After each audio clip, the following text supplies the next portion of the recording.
नमस्कार, स्वागत है आपका एडवांस इंडिया पर। मैं हूं नवीन चौहान। राहुल गांधी दिल्ली हिंसा से प्रभावित क्षेत्रों का दौरा करने गए, मस्जिद गए, एक कांग्रेस के स्कूल में गए, लेकिन अब सवाल पूछा जा रहा है अंकित शर्मा के घर क्यों नहीं गए, मंदिर क्यों नहीं गए। यानी कि अब सियासत भी शुरू हो गई है और सवाल यह भी है कि क्या राहुल गांधी ने दौरा करते वक्त भी धर्म को ध्यान में रखा। हमारे साथ तिवारी भैया हैं, काफी बढ़िया बोलते हैं। तिवारी जी, राहुल गांधी अगर दौरा करने चले गए, दिक्कत क्या आ गई? भले ही वो मस्जिद ही गए, कहीं और नहीं गए, तो इस पर दूसरी पार्टियों को दिक्कत क्यों नहीं चाहिए? उनकी तरफ से कोई भी दौरा करने नहीं गया। कांग्रेस के जो हॉर्लिक्स बॉय हैं राहुल बाबा, आप दंगों को निरीक्षण करने गए, हमें कोई क्वेश्चन मार्क नहीं है, लेकिन सवाल है कि आप उस चश्मे को पहन के क्यों गए जिसे सिर्फ एक चीज़ दिखता आपको, और सिर्फ एक चीज़ दिखता है, एक धर्म दिखता है। आप एक वैसा चश्मा पहनते जिसे आपको धर्मनिरपेक्ष दिखाई देता, जिस सेकुलर की बात करते हैं वो सेकुलरिज्म दिखता, लेकिन आपने उस चश्मे को पहन के गए जो सिर्फ आप देखना चाहते हैं और वही दिखाया गया। और दंगा हुआ, बहुत दुख हुआ, और इस तरह के घटना घटने भी नहीं चाहिए। लेकिन 84 के दंगों में जो हुआ था उसमें आज तक किसी भी जो लोग उसे पीड़ित थे उनके घर पे नहीं गया गया। और इस राहुल बाबा ने जब आए वहाँ से दंगा करने के बाद, जो टूरिस्ट विजिट किया, उन्होंने विजिट करने के बाद जब आए तो उन्होंने बोला कि हेट स्पीचेस दिए गए, आरएसएस ने इस तरह की घटना करा रही है, बीजेपी के लोगों का इन्वॉल्व है। चलिए, राहुल बाबा के अकॉर्डिंग हम मानते हैं, उनको क्या, उनके घर में पानी भी नहीं आए तो आरएसएस कराती है, अगर कोई प्रॉब्लम होता है तो आरएसएस कराती है, बीजेपी कराती है, वो मान लेते हैं हम। लेकिन सवाल है कि 1984 के दंगों में जो हुआ था उसमें बीजेपी के नेता इन्वॉल्व थे। सज्जन कुमार, वो तो कांग्रेस के थे, लेकिन उनके बाद में तुमके मुंह में तो आइसक्रीम आ जाता है या लॉलीपॉप आ जाता है कि मैं उसमें नहीं बोलूँगा, कुछ भी कर लो, नहीं बोलूँगा मैं। उस समय आप नहीं बोलेंगे। 92 में भागलपुर में दंगे हुए थे, 2500 लोग मारे गए थे, उसके बारे में नहीं बोले थे। दैट टाइम आपके चीफ मिनिस्टर कौन था? कांग्रेस के थे और लालू प्रसाद यादव थे। और ये हम नहीं बोल रहे कि हम हेट स्पीचेस दे रहे हैं, ये राहुल बाबा का कहना है। और चलिए ठीक है, राहुल बाबा की बातों को और भी मान लेते हैं, लेकिन आप ही के सिलब सलाहकार जो हैं सलमान खुर्शीद साहब ने क्या कहा था कि कांग्रेस के हाथ मुसलमान के खून से गीले हैं। कहा था ना, इसे बच नहीं सकते आप, कहा था उन्होंने। लेकिन उनके बारे में क्यों नहीं बोला गया? यानी मीठा खाए हाउ हाउ, अखाटा थू थू, यही राहुल बाबा कर रहे हैं। अब सियासत हो रही है पूरी तरीके से। बिल्कुल, वो टूरिस्ट विजिट है, टूरिस्ट विजिट बन गया है। सोनिया गांधी तो सवाल पूछ रही है कि अमित शाह कहाँ है, इस्तीफा दें, उनकी सरकार है, उनकी पुलिस है।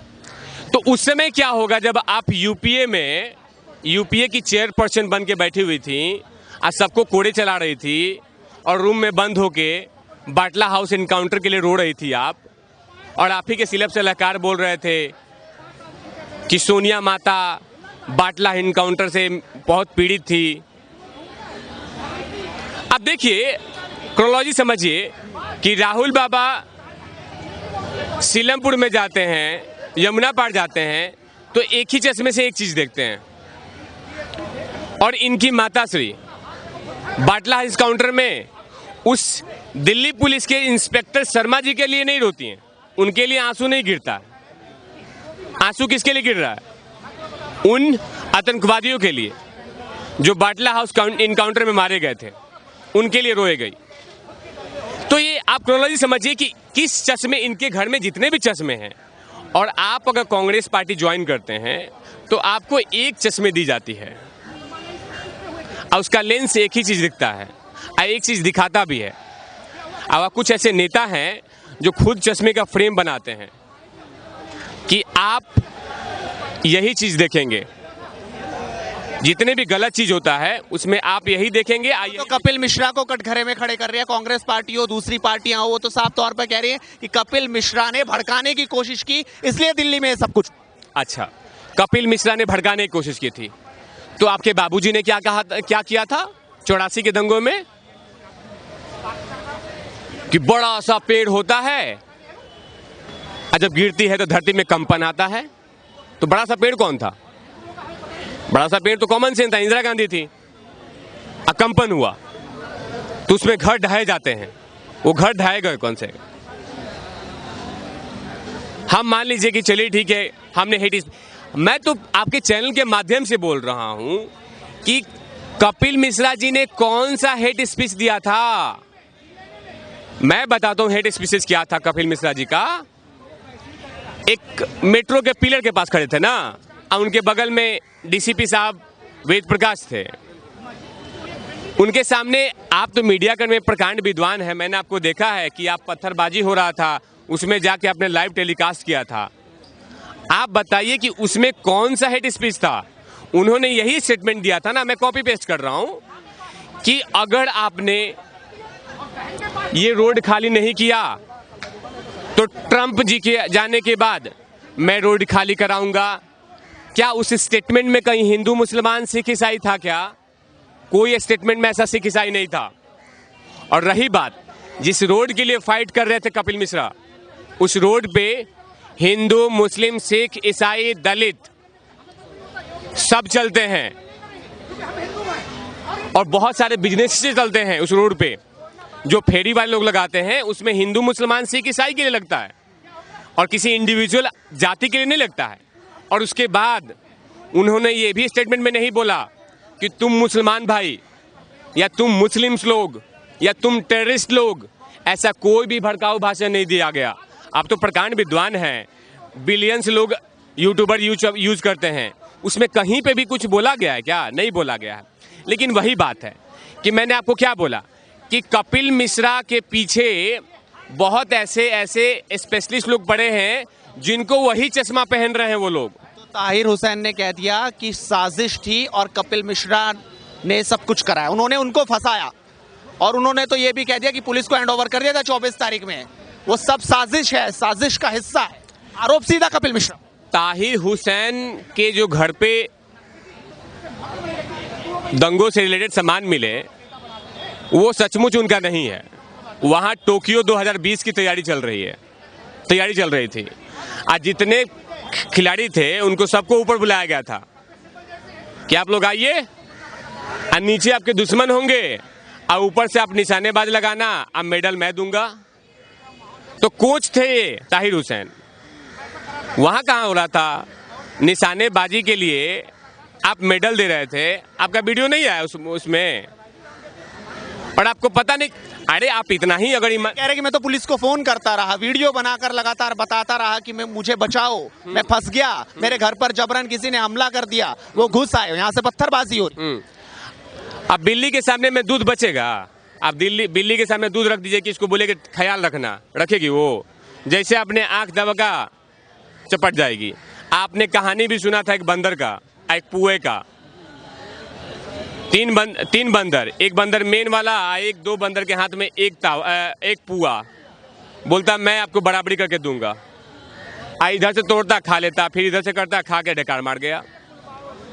इनके छत पे सब कुछ प्रैक्टिस चल रहा है। आप जख्मी हो जाते, आप रोक लेते, आप ऐसा कुछ अलग एक्टिविटी करते, लेकिन आप तो वहां पे हाथ धर के कीप इट अप, और इधर थोड़ा सा अच्छा से, हाँ ये निशान लगा, थोड़ा सा स्टम्प मिडिल पे मार ना, मिडिल पे मार, चल ये डाक। अब वही हो रहा था वहां पे। आपके पास ऐसा साजिश वो पूरी तरह से कर रहे थे, सब जो भी आरोप लगा रहे सब झूठे। देखिए वो प्लान था कि एक एक्टिंग किया जाएगा बचाने वाला, ताकि मेरे पे जब थोपा जाएगा तो मैं बोल दूंगा कि ये वाला है। आप दुकान में गए हैं ना, आप कहीं भी दुकान में जाएंगे तो आपके बजट के अकॉर्डिंग वो आपको सामान दिखाता है। आप किसी परचून दुकान में जाएंगे, चाहे कैसी साड़ी या किसी भी कपड़े के दुकान में आप जाएंगे तो क्या बोलेगा कोई कि किस तरह का आप माल देखना चाहेंगे? तो मुझे 700 का दिखा दो, तो वो सस्ता दिखा देगा, महंगा ये रहा।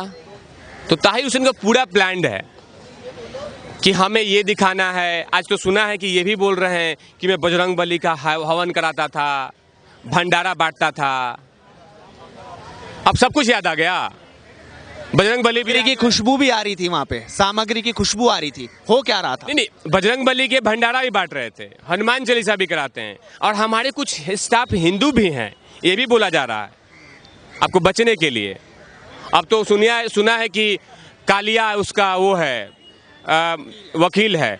एक मूवी में कालिया था जो गुंडा था, अमिताभ बच्चन कालिया थे ना।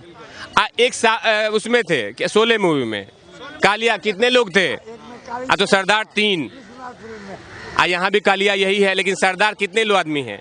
सिर्फ 1। तो अब आते हैं कि हम सामान पे, कि सामान कैसा दिखाया जा रहा था।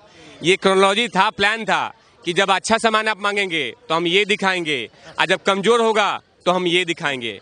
यही हो रहा था। बचाव के लिए ये वीडियो, अब फंसने वाला ये वीडियो। लेकिन जवाब पूरी जनता जानती है, देश जानती है कि आपका छत जो टोक्यो 2020 के लिए ग्राउंड तैयार किया गया था, उसमें ऐसे नहीं हो सकता है। उसके लिए प्रूफ प्री प्लान होगा, हुआ है, और उसमें आप साजिश में आप इन्वॉल्व नहीं है, आपका पूरा शरीर है, और वो कुछ दिन के बाद प्रूफ हो जाएगा। बहुत सारे इंटेलिजेंस ब्यूरो है जो आप पे काम कर रही है, और सुना है कि अब तो गिरफ्तार भी हो गए हैं।